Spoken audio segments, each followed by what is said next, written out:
वो हमारे साधन से संभव नहीं है। ये जीव की कृति नहीं, ये प्रभु की कृति है।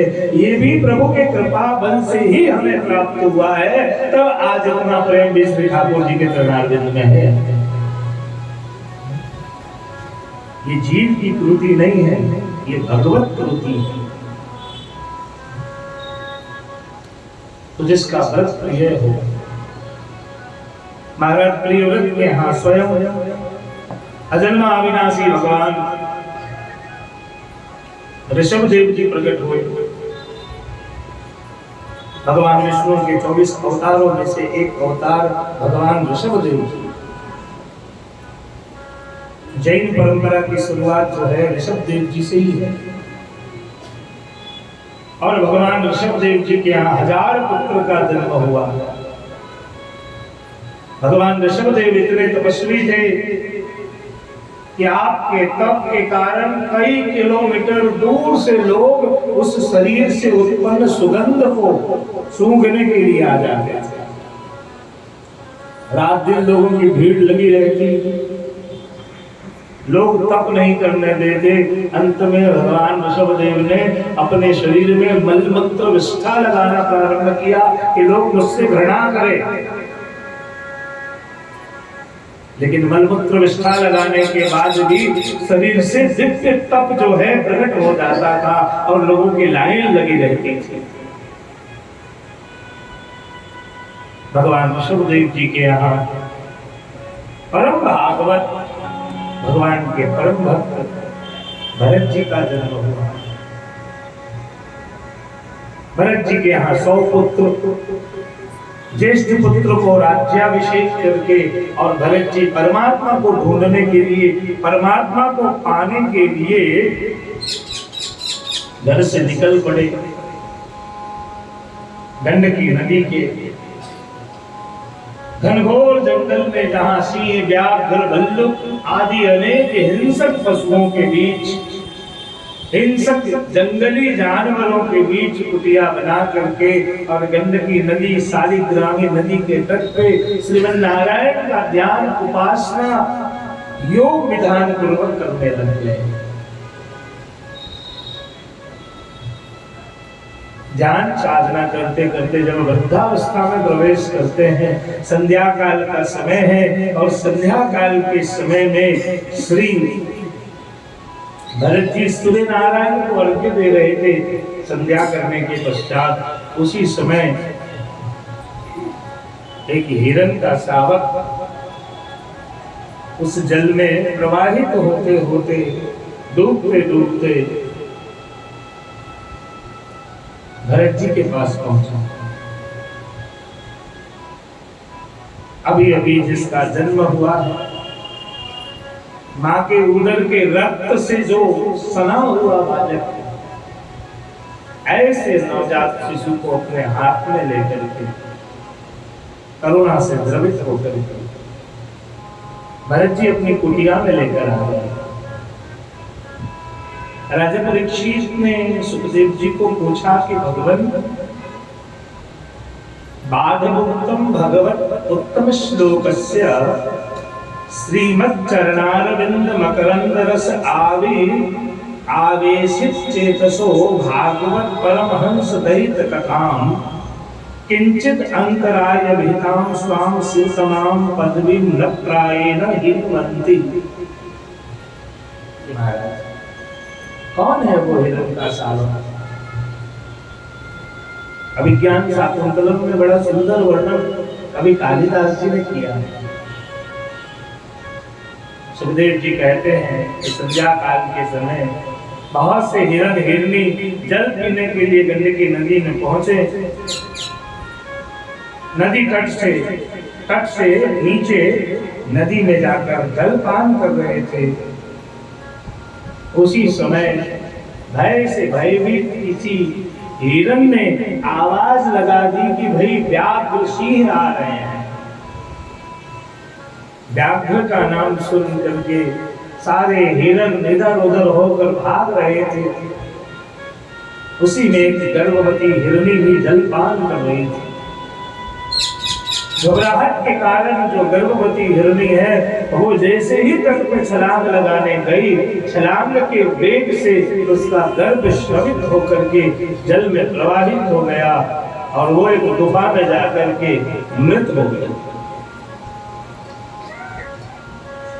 मृत्यु को प्राप्त हो गई। अब उस हिरण के शावक को लेकर भरत जी महाराज अपनी कुटिया में आए। यस्य त्वया विलोपनीन्दुदीनां तैलं नये सिचयत मुखे कुसुसूच बद्धा श्यामा कमस्ति परिवर्तितो जहातिं सोयं नपुत्तकपतः पदविन्द्रगस्य। उस हिरण के शावक को लेकर आए और हिरण के शावक का लालन पालन करते करते ऐसी आसक्ति हो गई उसमें, इतने आसक्त हो गए, इतनी आसक्ति हो गई। आसक्ति जो एक बार आ तो सकती है लेकिन आने के बाद जा नहीं सकती, ऐसी आसक्ति हो गई, ऐसा रोग प्रेम हो गया। और प्रेम जब ज्यादा गहरा हो जाए तब प्रेम जो है मोह के रूप में परिवर्तित हो जाए। अब प्रेम तो ठीक है लेकिन मोह से ग्रसित हो गए, और मोह होना ठीक बात नहीं, बचना चाहिए उससे। अब इतने मोह में पड़ गए, इतने मोह में पड़ गए।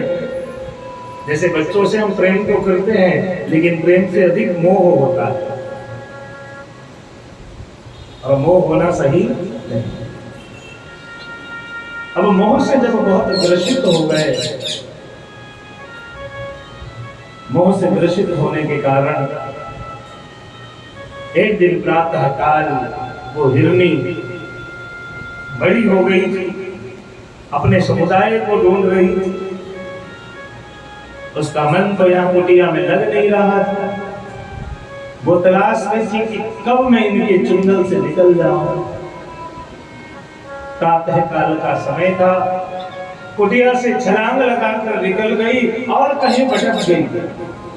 पूरे दिन प्रतीक्षा करते रहे, पूरे दिन इंतजार करते रहे, पूरे दिन याद करते रहे, कल्पनाओं के लोक में भटकते भटकते उसी के स्मृति और स्मरण में अंततः प्राण निकल गया। दूसरे जन्म में हिरण योनि की प्राप्ति हुई, और जब हिरण योनि की प्राप्ति हुई तो श्री महाप्रभु जी कहते हैं ये भी एक ठाकुर जी की बड़ी कृपा है। कर्म का भोग आपको मिलना है लेकिन आपने जो नाम स्मरण किया है वो भी व्यर्थ नहीं जाएगा। उसका फल ये प्राप्त हुआ कि दूसरे जन्म में हिरण होने के बाद भी पूर्व जन्म की स्मृति है। रात दिन हिरण शरीर में तप कर रहे हैं, कब ये शरीर छूट जाए, कब मैं इस शरीर से मुक्त होकर के तो ब्रह्म परमात्मा को प्राप्त करूं। और तप करते करते महाराज हिरण की योनि से मुक्त होकर के ब्राह्मण कुल में जन्म हुआ। और जब ब्राह्मण कुल में जन्म हुआ, नाम पड़ा है जड़भरत।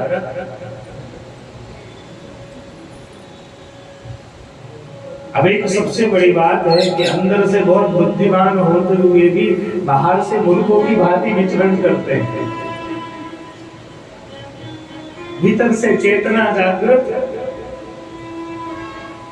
पूर्व में दो जन्म बिगड़ चुका है, दोनों जन्म की यादें साथ में है, पूरी स्मृति जागृत है। अब डर है कि कहीं मेरा ये जन्म भी बिगड़ न जाए, और जन्म न बिगड़े इसके लिए रात दिन बस आश्रित है परम कृपालु परमात्मा। नाम स्मरण करते रहे, कहीं किसी जीव की हत्या न हो जाए, कहीं पाप आचरण न हो जाए, झूठ न बोल दो। भक्त के जो लक्षण बताए हैं उसमें से एक लक्षण जड़भरत जी में भी परिलक्षित है। बिल्कुल जड़ हो गए। और इस प्रकार से महाराज जड़ हो गई कि अंत में एक बार तो आदिवासी सब बलिदान देने के लिए लेकर चले जाते हैं जंगल में, और वहां से भी मुक्त होकर आ गए। और मुक्त होकर आने के बाद प्रसंग बड़ा अद्भुत।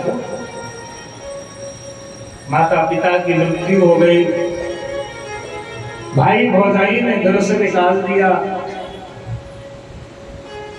ऐसे ही गांव के चौराहे पे बैठे रहते, कहीं भी भोजन कर लेते।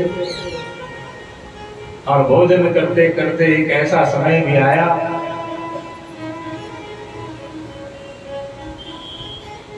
कि चौराहे पे बैठे हुए जट भरत जी को महाराजा रहुगन के दूत, कच्छ प्रदेश के राजा का नाम है राजा रहुगन, और राजा रहुगन जो है कपिल देव मुनि के पास ब्रह्म ज्ञान लेने के लिए, बहुत ध्यान से सुनिए इस प्रसंग को विस्तार से सुनाने का प्रयोजन यही है कि हमारे भीतर भी ब्रह्म ज्ञान, तत्व ज्ञान जागृत हो, और उसी की आवश्यकता है। अब जो महाराज रहुगन है वो ब्रह्म ज्ञान लेने के लिए कपिल मुनि के आश्रम पे जा रहे थे। और जब कपिल मुनि के आश्रम पे जा रहे थे तब पालकी उठाने वाला एक कहार बीमार हो जाता है। एक कहार बीमार हो गया और उस बीमार कहार को राजा ने हटा करके आदेश किया, जाओ गांव में कोई हट्टा कट्टा युवान होए बुला कर ले आओ। यही हट्टा कट्टा पहले ही सड़क पर बैठे थे। राजा के आदमियों ने जट भरत जी के कंधे में पालकी रख करके और जट भरत जी को चलाना प्रारंभ किया। रास्ते में कहीं मक्खी आ जाए, कभी मच्छर आ जाए, कभी चींटी आ जाए। अब बार बार जो है पालकी में बैठा हुआ राजा परेशान होने लग गया। राजा रहुगन को क्रोध आने लग गया। राजा रहुगन ने 3 बार सावधान किया है। 3 बार राजा ने कहा कि मैं राजा हूं, तुम्हें दंडित करूंगा, मैं राजा हूं, तुम्हें फांसी पे चढ़ा दूंगा, मैं राजा हूं, तुम्हें ऐसी यातना दूंगा जो तुम्हारी पीढ़ियां याद रखेंगी। तुम भार उठाना नहीं चाहते हो, तुम मुझे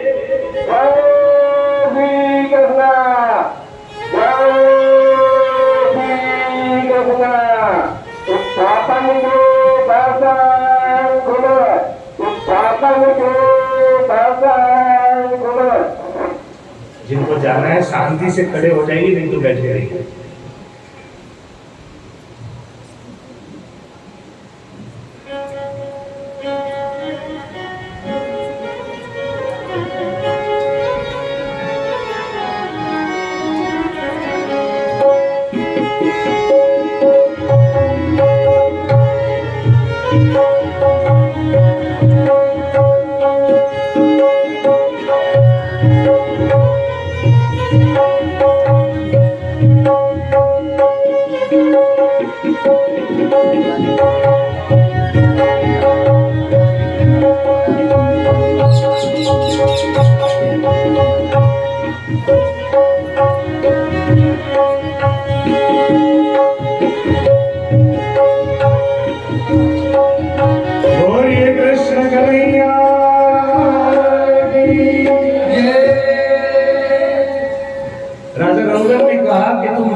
तुम्हें भार उठाने से परेशानी है।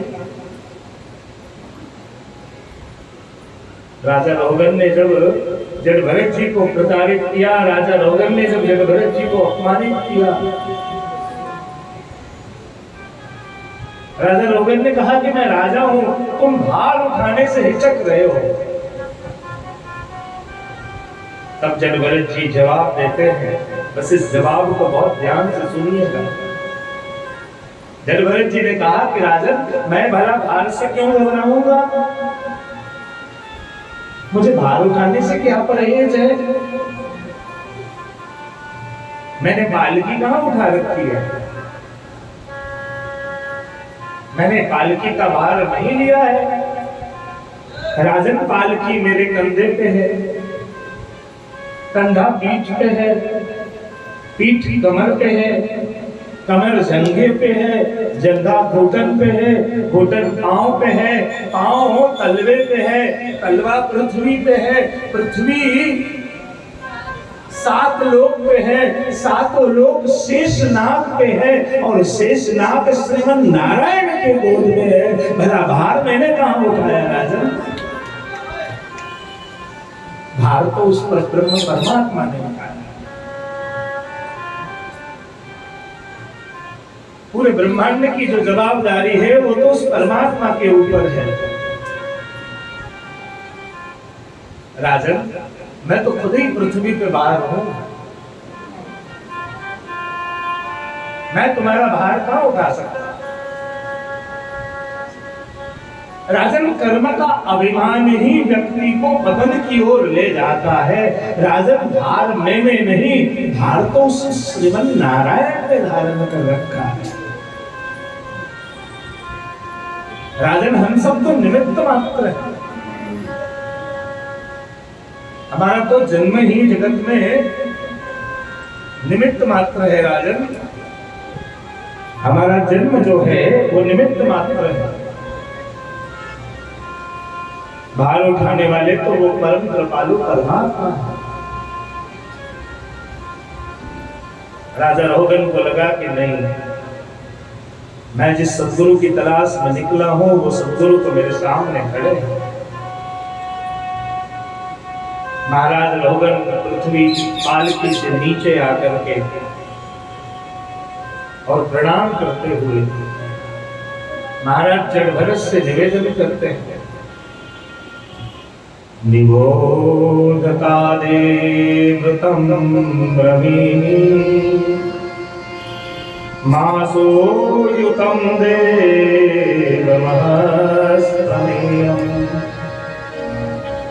भयं भवस्ते ततैष्म हर्षे बर्हाम सर्वे व्यवसाय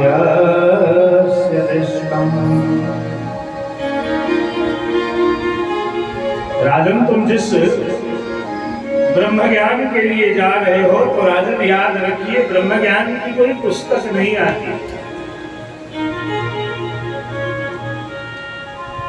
ब्रह्म ज्ञान का कोई प्रवचन नहीं होता, ब्रह्म ज्ञान का कोई सत्संग नहीं होता।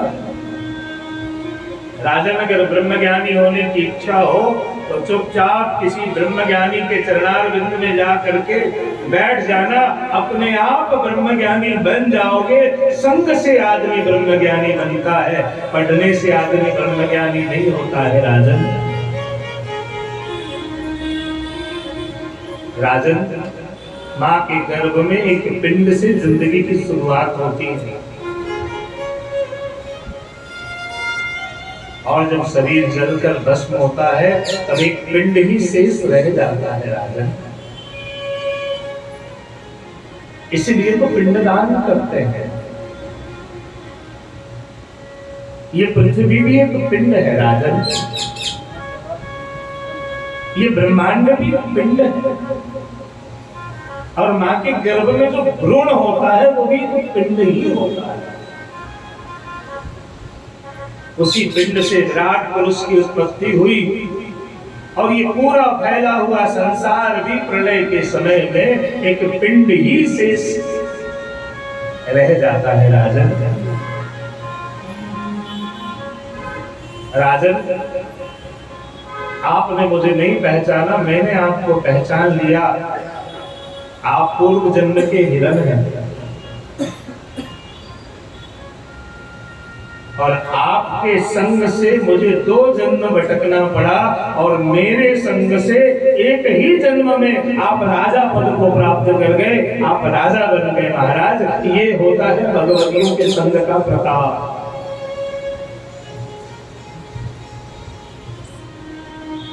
मेरे संग से आप राजा बन गए और आपके संग से महाराज मेरा ऐसा पतन हुआ कि राजन आपके संग से मुझे निम्न कक्षा की प्राप्ति हुई और आज देखें तो जडभरत के रूप में भटक करके आपकी पालकी को ले करके और आज पुनः आपका उद्धार कर रहा हूं। बड़ी ही प्रसन्नता के साथ ये जो नवग्रह हैं, 27 नक्षत्र हैं, जो हमारे शरीर की बीमारी है, ये सब भगवान के अंग रूप हैं। अंत में नवग्रहों ने मिलकर के भगवान की स्तुति की। नवग्रहों ने मिलकर के भगवान की स्तुति की और जो बीमारी है उस बीमारी का नाम है ज्वर। तो भागवत में ज्वर स्तुति भी है। बीमारियों ने भी जाकर के भगवान को प्रसन्न किया कि हम भी तो आपके अंग रूप हैं। और अंत में सुखदेव जी महाराज 27 प्रकार के नरक का वर्णन करते हैं। भारतवर्ष के दक्षिण दिशा में 27 प्रकार के नरक हैं। उन नरकों का बड़ा सुंदर वर्णन और नाम भी है। ये जो नरक हैं, इन नरकों का वर्णन पंचम स्कंद में प्राप्त होता है। रूपम तपोधन तपश्चरतां तपोवनम् हे तत्तुकेन तपसा भवतोपलब्धम् चर्तुं तपोर्हसि मया सह मित्रमह्यम् किं वा पश्यति समये भवभावनो में। तो ये 27 प्रकार के नरक हैं जो भारतवर्ष के दक्षिण दिशा में स्थित है। और राजन जिसके जैसे कर्म हो उस कर्म के अनुरूप ही व्यक्ति को अलग अलग योनि, अलग अलग जन्म, अलग अलग प्रकार के नरक की प्राप्ति होती है। इसलिए कुछ ना करें तो भी जीवन में पाप कर्म करते हुए डरे, बस इससे ज्यादा कोई आवश्यकता नहीं। आप कर्म करते हुए डरना चाहिए। तो पंचम स्कंद की कथा में खगोल भूगोल अतल वितल सबका वर्णन करने के बाद बड़े बड़े पहाड़ों का वर्णन, 12 राशियों का वर्णन, 27 नक्षत्र का वर्णन, भारत के इतिहास का वर्णन और उसके बाद छठे स्कंद में पोषण लीला। पोषण का अर्थ होता है पोषणम तद अनुग्रह। जीव के कर्म चाहे कैसे भी हो, लेकिन ठाकुर जी जीव पे कृपा का ही विचार करें, उस लीला का नाम है पोषण लीला। जैसे कि गोपियों ने बड़ा सुंदर वर्णन किया। भज सखे बाबा की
भज सके भरत किंकरिष्ठ बनो। हे ठाकुर, अब मैं आपको याद नहीं कर पाऊंगी, अब तो आप हमें प्रेम करिए, आप हमें याद करिए। अब तो हमारी स्थिति ऐसी हो गई कन्हैया कि हम तो आपको याद करने लायक भी नहीं रहे। अब आप हमारा भजन करिए, आप हमारी सेवा करिए, क्योंकि हमने आपको प्राप्त नहीं किया, आपने हमको प्राप्त किया है। और जब आपने हमको प्राप्त किया है नंदनंदन, तो हमने तो आपके हाथ पकड़े थे दरिया में डुबोने के लिए, और आप तो पार उतारना चाहते हैं। हमें किनारे पे नहीं जाना, हमें तो महासागर में डूबना है। हमें तो रस सागर में डूबना, हम डूबने के लिए तो आए, पार उतरने के लिए तो मर्यादा मार गए, मोक्ष के लिए तो मर्यादा मार गए, हम तो डूबने के लिए आए हैं साहब, और डूब रहे हैं। चैतन्य महाप्रभु ने अपने शिष्यों को महाप्रभु जी के पास भेजा और कहा कि जाओ पूछो उनकी क्या स्थिति है। तो महाप्रभु जी ने कही, चैतन्य महाप्रभु के शिष्यों ने कहा कि आपका तो पुष्टि मार्ग है, आपके वैष्णव सब तो बड़े हृष्ट पुष्ट होंगे, पर ये आपके सब सूखे दुबले पतले हैं। तब श्री महाप्रभु जी ने कही कि हमने तो मना ही करे थे कि अयो मत, अब आए हैं तो फल भोग रहे हैं। क्या कर रहे हैं, क्या कर रहे हैं? अगर फल भोगना है तो गोवर्धन नाथ को पकड़े रहना, खूब भुगत आएंगे, और निकलना हो तो फिर राधे राधे। अगर भुगतना है तो बस डूबी। हम तो भोगने के लिए आए हैं साहब, भोगी हैं। कोई हमें पूछे कि त्यागी हो, बोले क्यों? त्यागी हमारा दुश्मन है, हम क्यों त्यागी हैं? हम तो भोगी हैं साहब। किसको भोगते हैं? संसार को नहीं, ठाकुर को भोगते हैं, अपने वल्लभ को भोगते हैं, अपने नंद नंदन को भोगते हैं। हम उसके भोगी हैं, हम तो उसके भोगी हैं, हम भोगी हैं। हमें वैरागी नहीं होना, हमें त्यागी नहीं होना, हम तो होली हो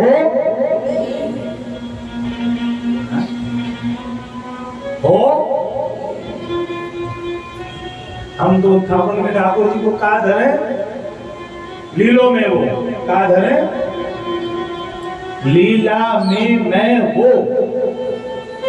क्या? लीला में मैं वो। कौन कौन?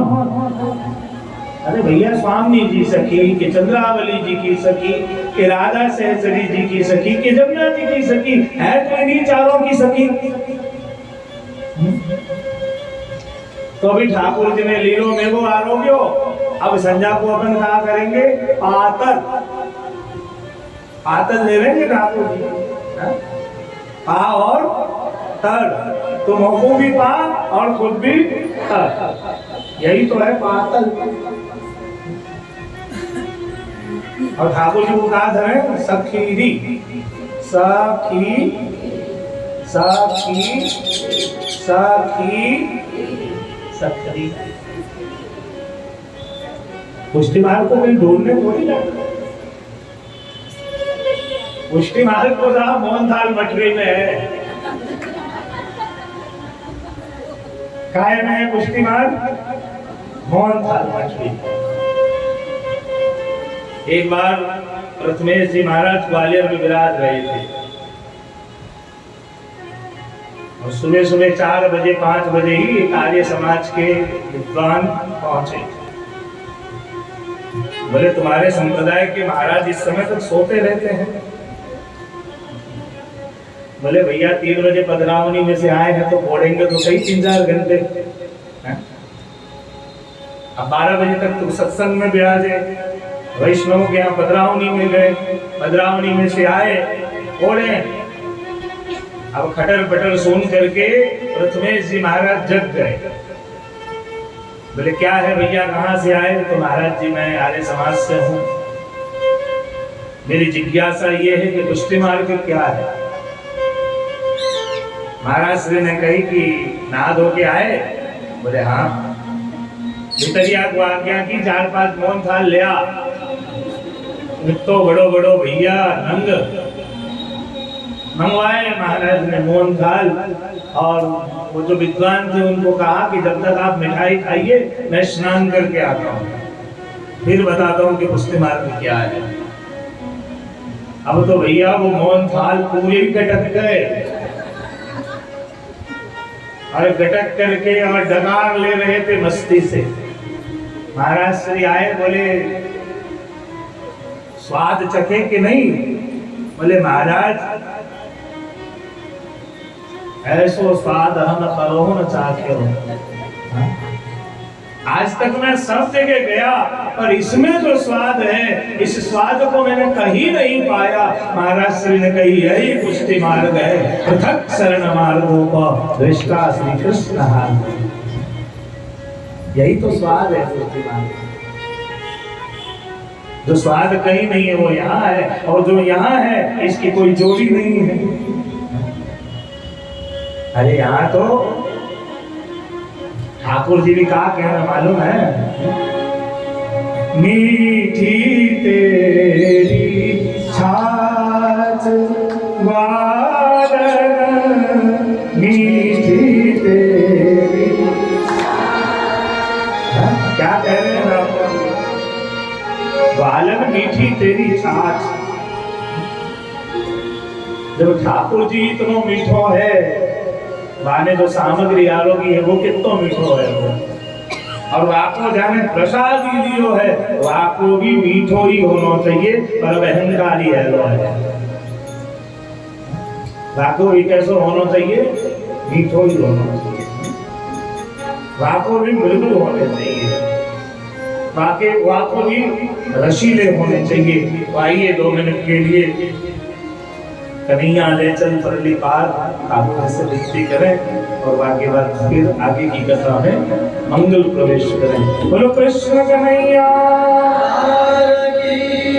श्री गोवर्धन नाथ की। जहाँ विराजे राधा रानी, जहाँ विराजे राधा रानी, कल बेली सरकार कन्हैया ले चल पड़ली माँ, कन्हैया ले चल पड़ली माँ, कन्हैया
लीला में दो अत्यंत महत्वपूर्ण प्रसंग हैं। एक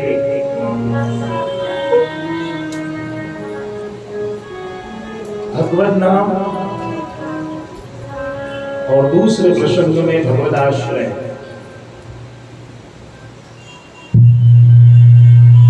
दोनों ही जीव अत्यंत सामान्य परिदृश्य में होते हुए भी भगवत प्रमेय बल से दोनों ने अपने लिए मुक्ति का मार्ग प्रशस्त किया। और इनमें दो नाम हैं, एक अजामिल और एक वृत्रासुर। दोनों ही षष्ठ स्कंद के बड़े ही महत्वपूर्ण पहलू हैं। पोषणम तद अनुग्रह। कन्नौज नगर निवासी प्रारंभ से ही वैदिक कर्मकांडी संग वैश्या का हुआ। वैश्या के संग से धर्म कर्म से मुक्त हो गए। वैश्या से विवाहित होने के बाद वैश्या घर में आ गई पत्नी के रूप में। पत्नी को प्रसन्न करने के लिए, घर में भरण पोषण करने के लिए पाप कर्मों में प्रवृत्त होना पड़ा। लोगों को लूटना, लोगों को ठगना, लोगों के यहाँ चोरी करना, ये सब कार्य करने लग गए। चारों तरफ, क्योंकि पहले जो ब्राह्मण थे, सत्कर्मी थे, लोग सम्मान करते, लोग बुलाते, लोग प्रतिष्ठा देते। लेकिन जब वैश्या से विवाहित हो गए, नीच कर्मों में प्रवृत्त हो गए, आचरण जब भ्रष्ट हुआ, तब भैया अब कोई बुलाए नहीं, कोई पूछे नहीं। घर में बहुत से बच्चों का भी जन्म हो गया। सबके भरण पोषण की चिंता होने लगी, तो लोगों को लूटना प्रारंभ किया। अजामिल ब्राह्मण से डाकू बन गए। सारा कर्म योग बल समाप्त हो गया। अब श्री ठाकुर जी की दृष्टि पड़ी उस जीव पे। श्री ठाकुर जी ने विचार किया कि इस जीव का उद्धार कैसे करें। तो उस जीव का उद्धार करने के लिए भगवान स्वयं संतों के रूप में विचरण करते करते उसी गांव में पहुंचे। और उसी गांव में पहुंचने के बाद संतों ने बराबर अजामिल के द्वार पे ही मुकाम किया। सारे संत भगवान अजामिल के द्वार पे जब रुके, पत्नी घर से बाहर आई, बोले महाराज आप सब हमारे द्वार पे न रुके, मेरे पति का स्वभाव अत्यंत क्रूर है। वे आपको गाली भी देंगे, आपको लूटेंगे भी। महाराज आप कहीं और चले जाएं। मेरे पति स्वभाव से अत्यंत दुष्ट है। वो गाली के सिवाय अपने मुख से कोई शब्द नहीं निकालते। संतों ने कहा कि बिटिया अब तो हम आपके द्वार में आ गए, संध्या काल का समय हुआ, बहुत से बुजुर्ग साधु संत हैं हमारे साथ, रात्रि में इनके लिए चलना पड़ना संभव नहीं है। अब परमात्मा की जो इच्छा होगी वो होगा, हम तो आज आपके द्वार पर ही रहेंगे। संतों ने रसोई किया, भगवान को भोग समर्पित किया और रात्रि में संकीर्तन करने लग गए, भगवत नाम लेने लग गए। अजामिल रात्रि के समय मदिरा पान करके मदोन्मत्त होकर के बिल्कुल पहुंचा अपने घर के द्वार पे। संकीर्तन सुनते ही भड़क गया एकदम से, हाथ में शस्त्र लेकर वार करने ही वाला था। घर के भीतर से पत्नी आई। जो किसी से नहीं डरता है ना, वो अपनी पत्नी से जरूर डरता है, ये सच है। जो इंसान बोले ना कि मैं किसी से नहीं डरता हूं, आप समझ लीजिएगा कि ये पत्नी से सबसे ज्यादा डरता है। कहीं नहीं डरता होगा, मैं मानता हूं, पर वो पत्नी से जरूर डरता होगा। पुलिस वाले को मैंने देखा है रास्ते में यूं मूंछ करके चलेंगे और घर पे आते ही उनकी मूंछें नीची हो जाती है, ये मैंने देखा होगा। और बेचारे अब तो कहीं मुड़वा करके ही रखते हैं कि भी खींचा खींची कभी हो जाए तो अपन तो सपाट ही हो जाओ। एक समय आएगा, आज लोग शौक से सपाट हो रहे हैं, कल को परमात्मा ऊपर से भी सपाट करना शुरू कर देगा। और शुरुआत हो ही गई है। कईयों के तो सिर्फ दर्शन के लिए कभी यहाँ बचे हैं, तो पूरा खेत जो है पड़ती हो गया है, फसल ही नहीं है खेत।